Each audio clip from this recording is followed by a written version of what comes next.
அந்த எண்ணெயில் பாருங்கள் எப்படி இருக்கும் பாருங்கள். இது வந்து நிறைய இடத்துல வந்து செஞ்சு என்ன பண்ணுவோம், ஃப்ரிட்ஜில் வச்சு 1 வாரம் இல்லை 2 வாரம் வச்சு கூட சாப்பிடுவாங்க, நல்லாயிருக்கும். ஆனால் புளி போட்டிருக்கோம், வெனிகர் போட்டிருக்கோம்.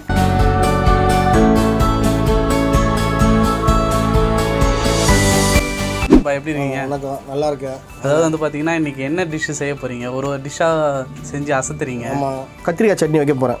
கல்யாணத்தில் செய்வாங்க இல்லைங்களா, இந்த கத்திரிக்காய் சட்னி. நான் ஒரு 1 கிலோ கத்திரிக்காயில் வந்து கத்திரிக்காய் சட்னி வைக்க போகிறேன். அந்த பொருள் என்னென்னு பார்க்கலாம் வாங்க.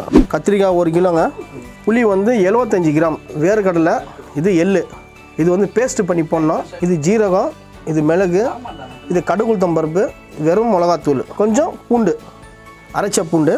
இப்போ வந்து நம்ம அடுப்பு பற்ற வைப்போங்க. அடுப்பு பற்ற வச்சாச்சு, எண்ணெய் போட போகிறோம். 1 கிலோ கத்திரிக்காய் சட்னிக்கு ஒரு 200 ஆயில். 200 ஆயில் போட்டிங்கன்னா தான் கத்திரிக்காய் வந்து எண்ணெயிலே வந்து வதங்கணும், அப்போ தான் நல்லா டேஸ்ட் உங்களுக்கு. நல்லா காஞ்சிச்சு. இப்போ வந்து கடுகு உளுத்தம் பருப்பு ஒரு 1.5 ஸ்பூனு, மிளகு 1.5 ஸ்பூனு, கொஞ்சம் மிளகும் கடுகு உளுத்தம் பருப்பு கொஞ்சம் பொரிச்ச பிறகு 1 ஸ்பூனு ஜீரகம், 1 ஸ்பூன் ஜீரகம், அவ்வளோதான். அது நல்லா பொரிச்சு வரணும். நல்லா அது கடுகுடைய வெடிப்பு சத்தம் குறையணும்.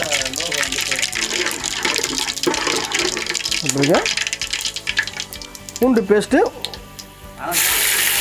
ஒரு 2 ஸ்பூனு.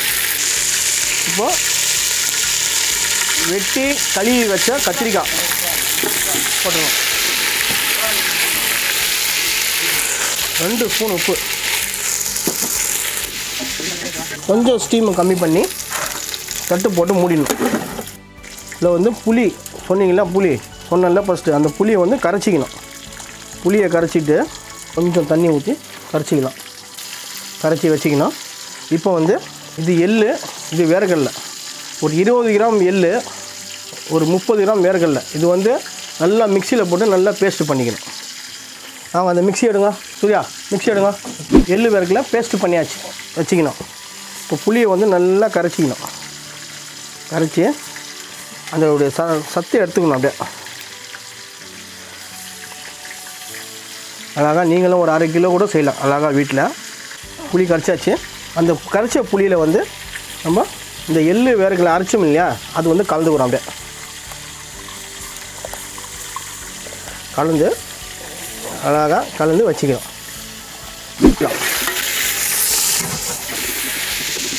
பாதி வெந்து வந்துச்சு.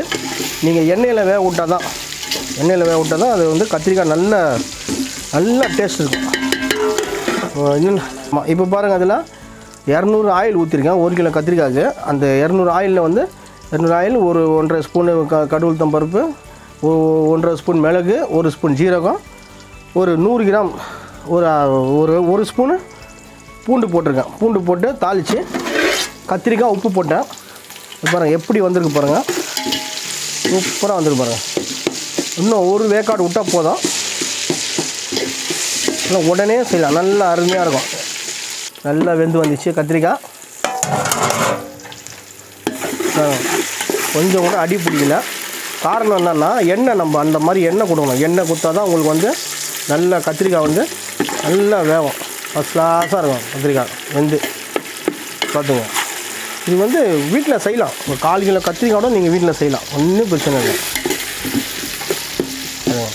இருந்துச்சா? இப்போ வந்து தனி மிளகாத்தூள் பாருங்கள், ஒரு 2 ஸ்பூனு போட்டிங்கன்னா அந்த எண்ணெயில் பாருங்கள் எப்படி இருக்கும் பாருங்கள்.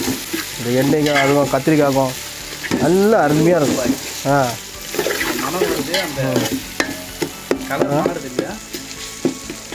நல்லா வெந்து வந்துச்சு. நல்லா கத்திரிக்காய் வந்து முழுசாக போட்டோம், எல்லாம் பிச்சு நல்லா வெந்து வந்துச்சு. இப்போ வந்து மேலே மிளகாத்தூள் போட்டிருக்கோம், மிளகாத்தூள் போட்டு பெரட்டியாச்சு. இப்போ வந்து நம்ம பேஸ்ட்டு பண்ண எள்ளு வேர்க்கடலை ப்ளஸ்ஸு புளி எல்லாமே 3மா சேர்த்தாச்சு. போகிறோம் பாருங்கள், இப்படி ஆச்சு பாருங்கள், அழகாக இருக்குது பாருங்கள். பார்க்கவே நம்ம கண் குளிராக இருக்கும் அப்படியே. இதுக்கு மேலே வந்து லேசான வெனிகர் வந்து சும்மா ஒரு பாருங்கள், வெனிகர் என்னதுக்கு பாய்? வெனிகர் ஒரு 2 மூடி வெனிகர் வந்து அது நம்ம வந்து பதப்படுத்துறது புளிப்புத்தன்மை கொடுக்கும். ரெண்டாவது வந்து கெட்டு போகாது.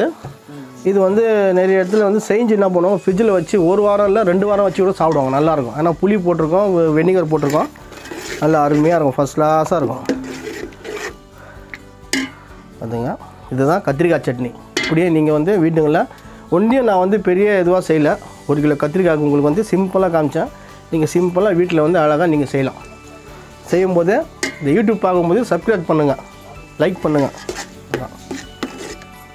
நான் உங்கள்கிட்ட வந்து வேறு எதுவும் எதிர்பார்க்கலை. இது மட்டும் பண்ணிங்கன்னா ரொம்ப நன்றி. நல்லா கொதிக்கணும். நல்லா கொதிச்சா தான் வந்து அந்த எள்ளு வேர்க்கடலையோடைய வாடை போகும். பாருங்கள், நல்லா கத்திரிக்காய் வெந்துச்சு. நல்லா பாருங்கள், நல்லா வெந்துச்சு கத்திரிக்காய். நம்ம வந்து கொஞ்சம் இது உப்பு பார்த்துக்கலாம்.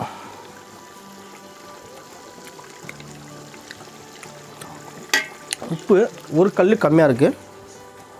காரம்லாம் வந்து கரெக்டாக இருக்குது. உப்பு சும்மா ஒரு கரண்டி, அவ்வளோதான், போதும். அதே மாதிரி போய்ட்டு உங்கள் வீட்டம்மாட்ட சொல்லுங்கள், செய்ய சொல்லுங்கள். நீங்களும் பொண்டாட்டி பிள்ளைங்க எல்லாம் சாப்பிட்டு அதை சப்ஸ்கிரைப் பண்ணுங்கள். சுட சுட இருக்கு. சுடா பாருங்கள், செம்மையாக இருக்கும். ஒரு வாட்டி நக்குனீங்கன்னா நக்கினே இருப்பீங்க. அதாவது பார்த்தீங்கன்னா இந்த இதுவில் வந்து வேர்க்கடலை அந்த பதம் போடுகிற பார்த்தீங்கன்னா அது வேறு லெவலில் இருந்தது. ஏன்னா நான் கடையில் சாப்பிட்ட எந்த இடத்துலையும் வந்து இதுமாரி வேர்க்கடலை போட்டு டேஸ்ட் ஆச்சரியம் செம்மையாக இருக்கும். ஒரு 50 வருஷத்துக்கு இன்னும் இது மாதிரிலாம் செய்வாங்க. ஆனால் இப்போ வந்து இது மாதிரி செய்கிறாங்களா இல்லையான்னு தெரில. எனக்கு பிரியாணி செய்யறதுக்கு புக் பண்ணாங்கன்னா நான் இதே மாதிரி தான் எல்லா இடத்துலையும் செஞ்சுட்டு வரேன். நம்பர் கீழே இருக்குது. ஏதாவது டவுட் இருந்தால் எனக்கு கால் பண்ணுங்கள்.